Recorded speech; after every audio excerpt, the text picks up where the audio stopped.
Desde Dentro, el podcast de Gobierno Transparente para entender los retos actuales desde la mirada de la administración pública. Buenos días, buenas tardes o buenas noches. Estás escuchando desde el podcast del Gobierno Transparente de GobernRedes. Hace para la razón, edita y produce La Fábrica de Podcast. Casi todos los viernes en las plataformas Apple Podcast, iVoox, Spotify y alguna más. Nuestro programa visualiza lo bueno que hacen las administraciones, sus empleadas y empleados públicos en nuestro país y todo el ecosistema alrededor de las mismas, desde empresas a organizaciones de la sociedad civil. Y hoy tenemos a una representante de la sociedad civil, a Anabel Arias de IA Ciudadana y CECU también, entre otros cometeres que tiene. Pues buenos días, buenas tardes, buenas noches, Anabel, ¿qué tal? Hola, buenas, muchas gracias por la invitación. Bueno, estáis de plena actualidad. Os hemos visto además en los últimos meses y semanas a tope con la iniciativa IA Ciudadana, que es por lo que te llamamos. Además, hemos coincidido en los grupos de trabajo del quinto plan de gobierno abierto que ha puesto en marcha el Ministerio dentro del futuro quinto plan, que se está ahora mismo co-creando con sociedad civil y vosotros habéis también participado. Pero antes de nada, una pequeña semblanza de quién eres, Anabel. Bueno, mi nombre es Anabel Arias, como bien indicaste, yo soy responsable de derechos digitales en la Federación de Consumidores y Usuarios SECU y a la vez soy portavoz de IA Ciudadana, que es una coalición de organizaciones. En total somos 17 organizaciones de la sociedad civil, de las cuales 3 son observadoras y el resto somos participantes activos.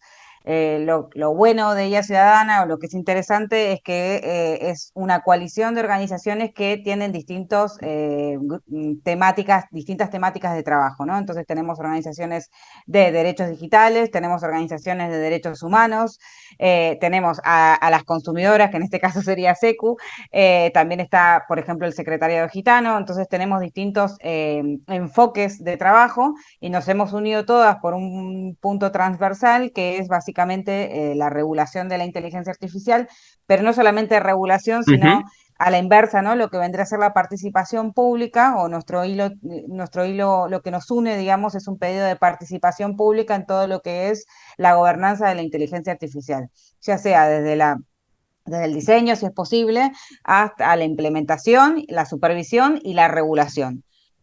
Como por ahí es de público conocimiento, nos hemos enfocado mucho en regulación porque durante los últimos 3 años la Unión Europea se ha propuesto regular la inteligencia artificial con su reglamento de inteligencia artificial y entonces hemos trabajado haciendo incidencia tanto a nivel de España como a nivel Europa en lo que era esta regulación, y también a nivel España nos hemos enfocado en lo que era la creación de la Agencia de Supervisión de Inteligencia Artificial y algunas otras iniciativas, como por ejemplo los sandbox regulatorios, que es este entorno de pruebas donde se iba a testar el reglamento de IA. Entonces nuestros principales pedidos venimos más o menos desde el 2022, nuestra primera carta pública con 50 organizaciones de la sociedad civil fue en septiembre de 2022, donde pedíamos participación en el diseño de la Agencia Española de Supervisión de la Inteligencia Artificial. Sí, es un modelo parecido al que nosotros también hemos colaborado con la Coalición Pro Acceso en clave de transparencia, donde, una coalición muy transversal con decenas de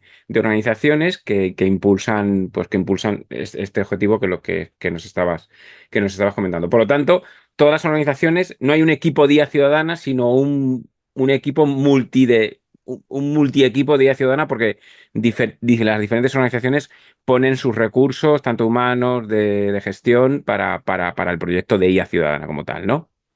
Exacto, sí. Básicamente tenemos reuniones mensuales, somos las personas que trabajamos en las organizaciones de la sociedad civil, que somos parte de IA Ciudadana, y ponemos nuestra voluntad y nuestras ganas de que esto suceda para lograr, digamos, lo que es nuestro cometido, que es que haya participación pública en todo Claro. lo que es la gobernanza de la inteligencia artificial. Es fundamental. Además, hemos visto, ahora iremos comentando algunas cuestiones de lo que está pasando últimamente en este tema. Recuérdanos la web vuestra, si tenéis una web. Sí, tenemos una web que se llama IA Ciudadana como tal, donde estamos, la hemos actualizado recientemente, con lo cual ya está toda nuestra información, todas las cartas que hemos firmado, nuestra campaña que hicimos el pasado 19 de junio, donde hemos colocado unas cajas transparentes en el Ministerio, bueno, en la puerta del Ministerio de Transformación Digital con algunos pedidos concretos, pero bueno, básicamente ahí está toda la información de lo que venimos haciendo y cómo Ujú. contactarnos. En iaciudadana.org.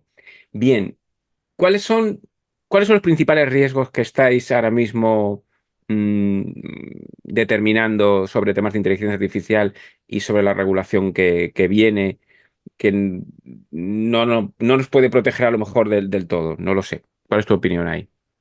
Claro, bueno, ahí voy a separarlo en dos, en lo que es lo que venimos trabajando como en riesgos que venimos detectando de Sí. distintas organizaciones y lo que es la regulación y cómo quedó. Entonces, básicamente nosotras empezamos o cada organización empezó a trabajar en temas de IA porque consideramos que esta tecnología lo que puede hacer es exacerbar los desequilibrios de poder que ya existen en la sociedad y mantenerlos y profundizarlos, porque básicamente no es como de alguna manera busca codificar los valores que tenemos en la sociedad. Y esto puede llegar a ser muy problemático, como hubo ya casos en el mundo, como puede ser, por ejemplo, el caso Siri de Países Bajos, que es el más conocido, que básicamente provocó una discriminación en lo que era acceso a prestaciones o beneficios para cuidado infantil, y era un algoritmo que terminó discriminando a población racializada porque los detectaba como que estaban pidiendo esta ayuda de forma fraudulenta. Este es el caso más conocido en Europa, pero también hay casos muy conocidos en Estados Unidos, como es el caso Compass, que tiene más que ver con lo que se conoce como policía predictiva, y lo digo entre comillas porque hay Sí. mucha gente que está en contra del término de policía predictiva como tal, pero Ujú. básicamente vendría a ser un sistema automatizado que trataría de predecir, e insisto en las comillas, si una persona va a cometer un delito o reincidir en un delito, y se comprobó en este caso Compass que otra vez, digamos, discriminaba a población racializada, y esto también implicaba en cómo, por ejemplo, la policía distribuía sus recursos, ¿no? Dónde alocaba más vigilancia policial. Y hay otra serie de ejemplos, pero que lo que nosotras entendemos es que esta manera de amplificar y mantener los desequilibrios de poder se combina con otros problemas que vemos. Siempre aclaramos que no somos tecnofóbicas, sino que queremos una tecnología que básicamente no, digamos, empodere a la población y no mantenga estos desequilibrios de poder. Entonces, para eso, los riesgos que identificamos que irían en contra de lo que queremos son lo que vendrían a ser la falta de transparencia, la Sí. falta de rendición de cuentas, lo que Ujú. es la concentración de poder en determinadas empresas. Nosotras obviamente no estamos muy enfocadas en lo que es el reglamento de inteligencia artificial y no hemos trabajado tan puntualmente lo que es la IA generativa, que es donde, por ejemplo, se ve más la concentración de poder, que son estas grandes empresas como bueno, OpenAI, que terminó, ¿no? Sí. Como un poco básicamente de la mano de Microsoft o lo Ujú. que es Meta, etcétera. Todo esto también lo tenemos en cuenta, pero también los sesgos, ¿no? Que se pueden replicar a la hora de automatizar un proceso, ¿no? Sí. O lo que también tiene que ver con la opacidad que caracteriza no solamente a la inteligencia artificial, que es difícil de entender y que ni siquiera los programadores a veces saben cómo funciona, Sí, sino sí. desde el claro, de cómo la sociedad civil puede ejercer un control sobre estos sistemas que evidentemente están tomando cada vez más paso en nuestro día a día, y nosotros, digamos, como ciudadanos tenemos poco escrutinio público. Sí. Ahí, ¿cuál ha sido el lobby de las tecnológicas o de las grandes empresas, los nuevos grandes nuevos jugadores, algunos ya conocidos, pero otros nuevos, como OpenAI, como lo has comentado tú? ¿Cuál ha sido su rol en todo este proceso y sobre todo en la parte del reglamento de inteligencia artificial que viene de la Unión Europea?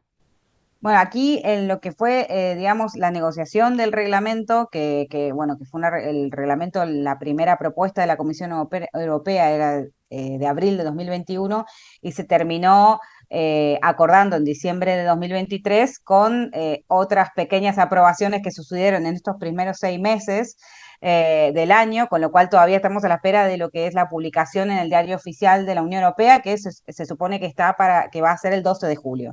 Sí.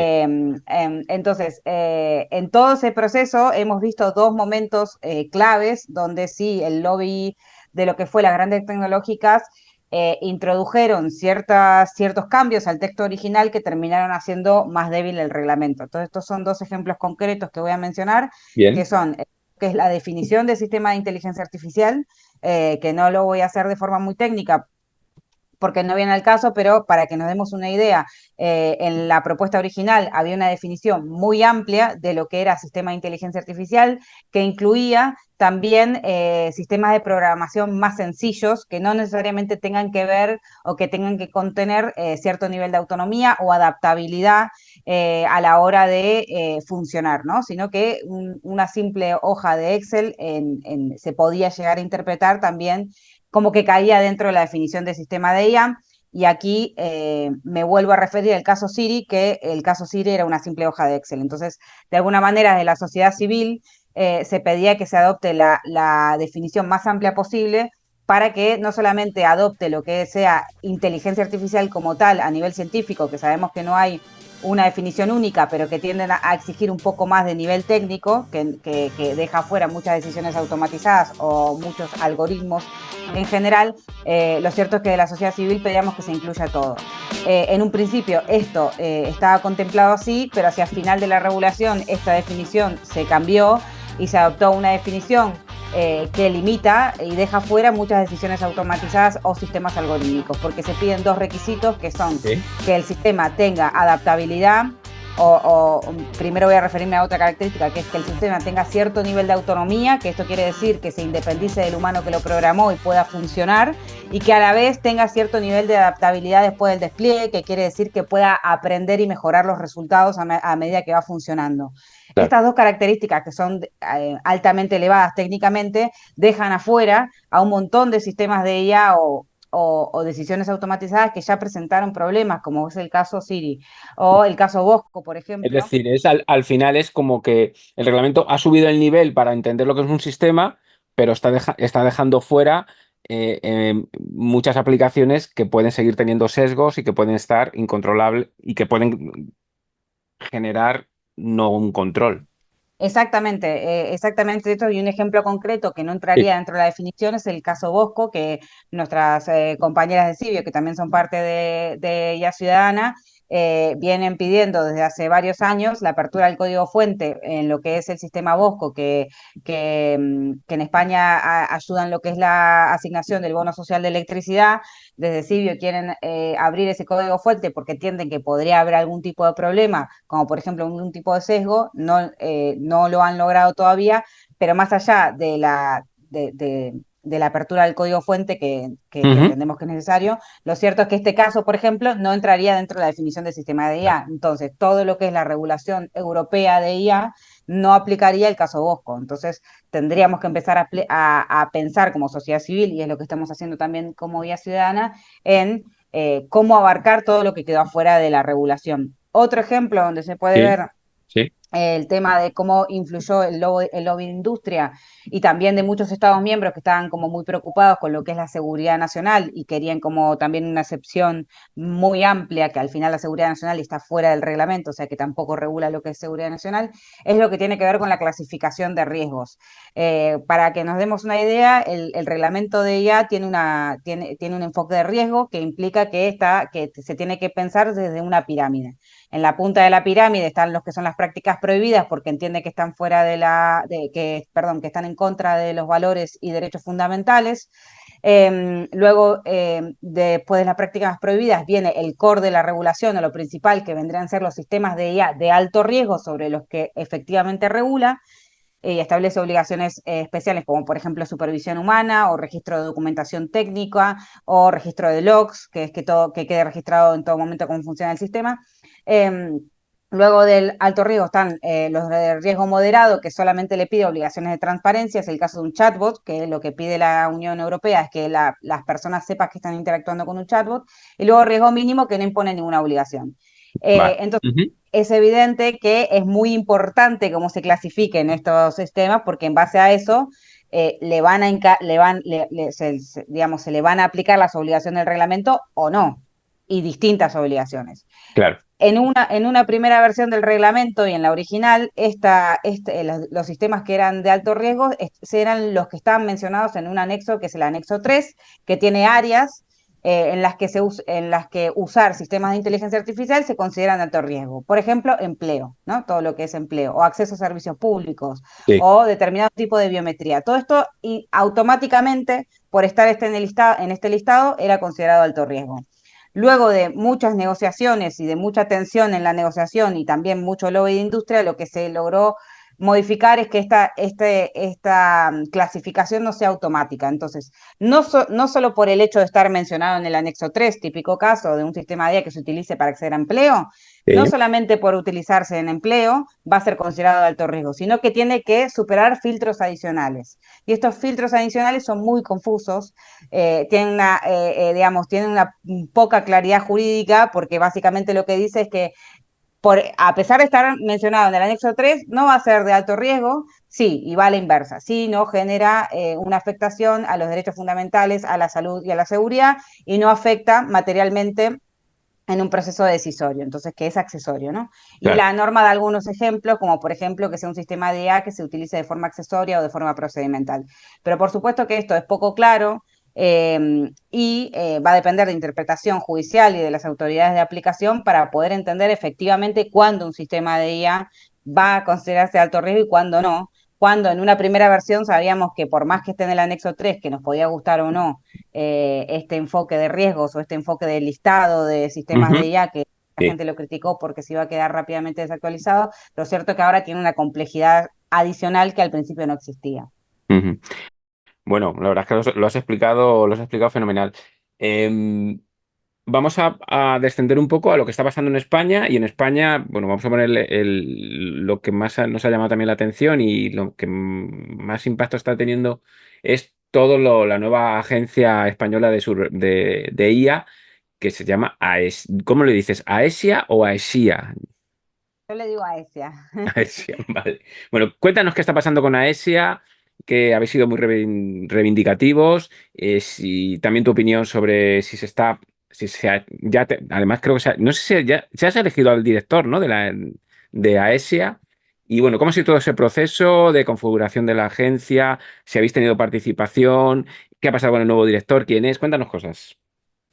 Bueno, para eso me remonto un poco a 2022, que fue nuestra Ujú. primera carta donde queríamos participar en el diseño de la ESIA y también que sea una agencia que tenga independencia del gobierno y que garantice la transparencia, auditabilidad y explicabilidad de los sistemas de IA. Sí. Y a la vez Ujú. pedíamos que se pongan en marcha mecanismos claros de comunicación con el gobierno, porque para la sociedad civil a veces es muy difícil, y a veces quito la veces, comunicarse con el gobierno. Bueno, eso fue nuestro primer pedido y con eso conseguimos una reunión con la entonces secretaria de Estado de Inteligencia Artificial, que nos recibió, acogió nuestros pedidos también de que la ESA también tenga un carácter Era Carmen Artiga, Karma Carmen Artigas, sí. Artigas, que además después ha tenido un papel crucial en el tema del reglamento, ha liderado Exacto, al sí. final, la etapa final del reglamento de la Unión Europea sobre la AT-IA o IAT, no sé cómo le decís. Sí, porque España justo tuvo la presidencia del Presidencia. Consejo de la Unión Europea, con lo cual tuvo un papel fundamental en la negociación. Pero lo cierto es que, bueno, en esa reunión acogió nuestros pedidos también de que la ESA tenga un carácter multidisciplinar, o sea, que no sea solamente, digamos, no se apunte a que tenga solamente conocimiento técnico, ¿no? Que también es necesario conocimiento humanística, de derecho, ético, moral, etcétera. Y se nos invitó a participar en lo que en su momento estaba contemplado en la entonces Estrategia de Inteligencia Artificial de España, que creaba un observatorio que se llamaba OBISAL, y ese observatorio, en esa reunión por lo menos se nos informó que iba a formar parte de la ESIA y ahí es donde se podía, digamos, concretar la participación de la sociedad civil. Lo cierto es que finalmente lo que fue la creación de la Agencia de Inteligencia, de Supervisión de la Inteligencia Artificial, no tuvo una participación activa de la sociedad civil. El OBISAL finalmente nunca se creó y creo que hasta se descartó, digamos, que se cree, porque ya directamente hay una nueva estrategia de inteligencia artificial 2024 donde el Sí, OBISAL no está previsto, entonces entiendo que ese claro. observatorio no se va a crear. Y por otro lado, cuando se publicaron los estatutos, lo que vimos es que era una agencia, digamos, con una alta dependencia al gobierno, porque está formada por un consejo rector, de los cuales 5, creo que son 5 puestos, de los cuales 4 son provenientes del gobierno, y solamente se contemplaba una sola persona como experta del ecosistema de inteligencia artificial.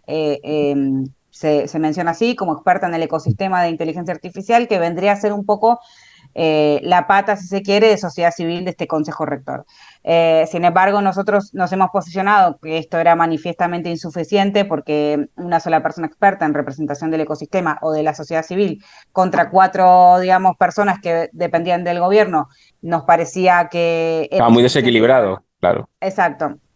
Y por otro lado, está pendiente la designación del director, eh, que vendría a ser el que también va a estar a cargo, según los estatutos, de redactar el contrato de gestión. Y en ese contrato de gestión es donde también se tienen que prever, que es lo que dicen los estatutos, marcos de escucha, lo que se dice textual, marcos de escucha donde la idea es que haya un diálogo entre la sociedad civil, la industria, la academia, etcétera. Eso está por crearse.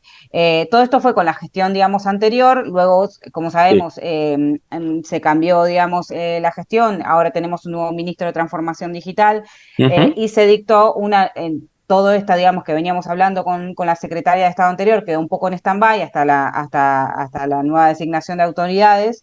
Ujú. Y en esta designación, en esta nueva gestión, es verdad que públicamente se ha manifestado más de una vez la intención de involucrarse con sociedad civil, ¿no? Que la sociedad civil también tenga voz en lo que es la gobernanza de la IA, y que más allá de manifestarse de forma pública, también se puso en la estrategia de inteligencia artificial Sí. 2024, que Ujú. la ESIA va a ser la encargada, textualmente dice que es la encargada de articular el diálogo entre industria, sociedad civil y academia. Entonces Bien. estamos a la Ujú. espera de ver esto en la práctica. Hasta el momento nosotros no estamos, digamos, contentos, por decirlo de una manera, con la participación o el rol que ha tenido la sociedad civil en lo que es, en lo que fue el diseño y en lo que fue la designación, digamos, del Consejo Rector, el director, y lo que está pasando con la estrategia de IA. Pero, a ver, desde tu punto de vista, sí, entiendo que la coalición hace mucha fuerza porque sois, ¿cuántos era? Al final la coalición estaba compuesta casi por 20 organizaciones, ¿no? Sí. Entiendo que eso ya lo tiene que tener claro lo que es AESIA, que sois un interlocutor en este mundo.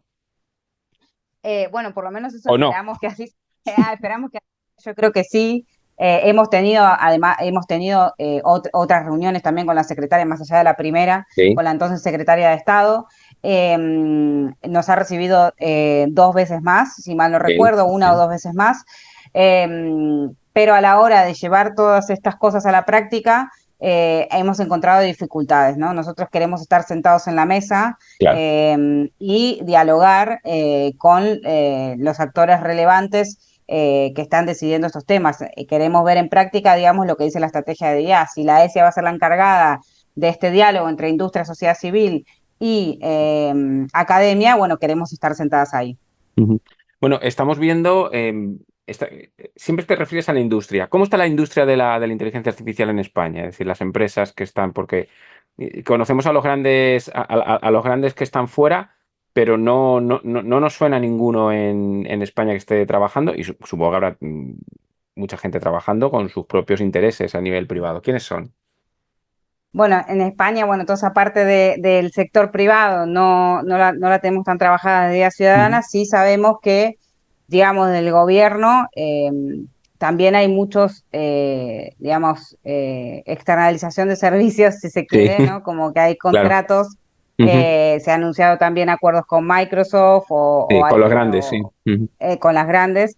Ujú. Entonces, digamos, de las que son lo que vendrían a ser las pequeñas en España, no hay ninguna que por lo menos nosotras tengamos conocimiento que sea de renombre. Por ahí a nivel Europa, la que más se mencionó y la que tuvo un rol también muy importante en la negociación fue Mistral, que Que es la francesa. francesa, que es la francesa. Ujú. Es la francesa, que era la que llamativamente apareció casi al final de las negociaciones, en contra de que se regulen los grandes modelos de propósito general, cosa que de la sociedad civil pedíamos una regulación estricta.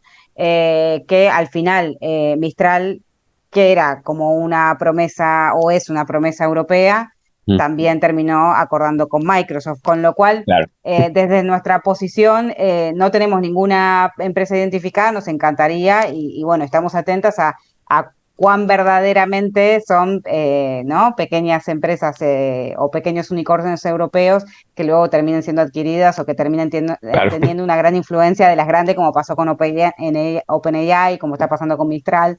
Eh, Y otras, sí. Bueno, estamos terminando ya la conversación, este episodio con Anabel Arias de CECU, de IA Ciudadana, como representante de IA Ciudadana. Y ya para ir terminando, cuéntanos, bueno, dos preguntas. La penúltima es, bueno, proyectos o qué vais a hacer a corto o medio plazo en 2024 y 2025 IA Ciudadana, que nos puedas contar, cuál es un poco la estrategia vuestra, los objetivos. Y después te dejo la última pregunta para el final, que es muy fácil. Vale. Eh, bueno, desde Guía Ciudadana vamos a estar muy enfocadas en lo que es la implementación del reglamento de inteligencia artificial en España, que también está mencionado en la estrategia de IA, que va a ser una de de los grandes focos del gobierno y de la ESIA. Y lo que vamos a trabajar es en pedir la aplicación más garantista que se pueda a nivel nacional. ¿Por qué? Porque entendemos que hay ciertas cosas donde el reglamento se ha quedado corto, no solamente en lo que es la definición que hablamos antes o la clasificación o autoclasificación de riesgos, sino que hay dos temas puntuales que nos preocupan porque colisionan directamente con derechos fundamentales, que es lo que tiene que ver con el reconocimiento biométrico en espacio de acceso público, que son sistemas que tienden a la vigilancia masiva y que son excesivamente desproporcionados. Y no solamente afectan a la privacidad y al derecho a mantener el anonimato en espacios públicos, sino que van en contra de los principios Mm, democráticos de Estados de Derecho. Entonces, eso va a ser un pedido concreto de prohibir el reconocimiento biométrico en espacios de acceso público, que ujú. es algo que el reglamento permite que y lo pone textualmente, que los Estados miembros pueden dictar normas más garantistas, y eso es lo que Bien, queremos que haga España. También queremos que se prohíba el reconocimiento de emociones, porque es una pseudociencia que no tiene validez científica y que básicamente lo que hace no solamente afectar la privacidad y los datos personales, sino tomar las emociones de las personas humanas como si fuéramos categorías que se puedan, claro, digamos, generalizar sí. y que pueda afectar y manipular a las personas. Esos son dos pedidos concretos. Luego también vamos a trabajar en lo que es ampliar la transparencia, que es que Ujú. queremos un registro estatal de algoritmos que se están utilizando, por lo menos en la administración pública, y luego ver cómo se puede ampliar de la forma más abarcativa posible, porque lo cierto es que la base de datos que crea el reglamento de IA se va a quedar muy corta, porque primero hay que sortear la definición de sistema de IA, que es Sí, muy me lo has alta, como comentado, sí. antes. Ujú. Segundo, hay que caer dentro de lo que es alto riesgo, que también es difícil caer de alto riesgo.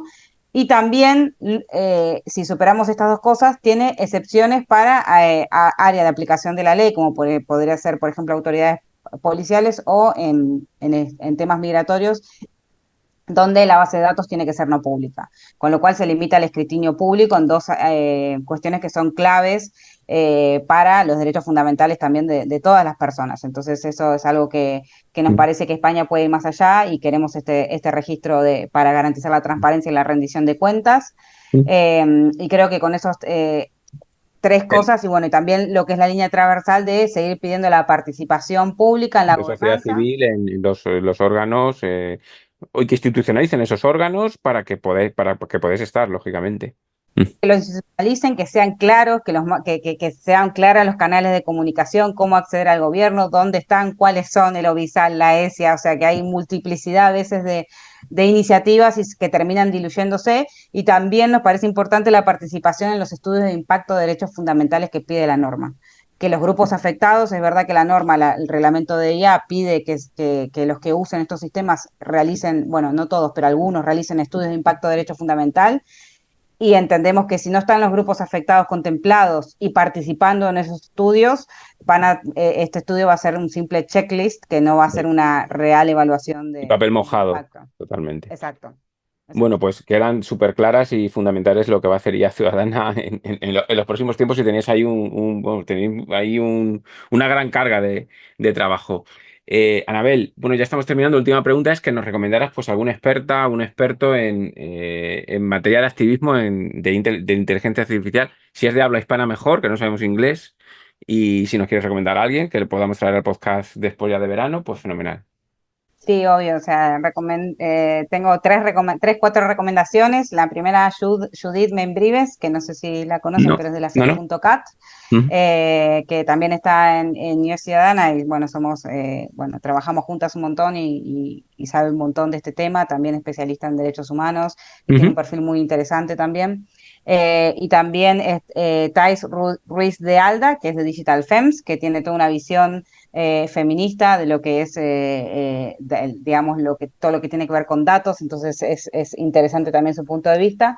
Y luego, desde el punto de vista antirracista, hay dos activistas muy conocidos que están trabajando en temas de IA a través de su organización que se llama Algo Race, y bien, se llaman Youssef Ouled y Paula Guerra, ujú. que tienen un informe muy completo sobre cómo los sistemas de IA y con casos y ejemplos reales pueden discriminar a población racializada y amplificar sesgos. Pues anotamos y a la vuelta de verano llamaremos a alguno y te volveremos a llamar seguramente porque nos tienes que contar cómo va todo el tema de negociación con la ESIA, con AESIA, si estáis al final dentro, si los canales de participación y transparencia, que nosotros es la temática nuestra, pues si realmente pues están puestos en marcha y son efectivos. Anabel, pues buenos días, buenas tardes, buenas noches y muchísimas gracias por estar con nosotros. Gracias a ustedes y un placer. Bueno, ya nos hemos ido de tiempo, como siempre, pero bueno, voy a detener.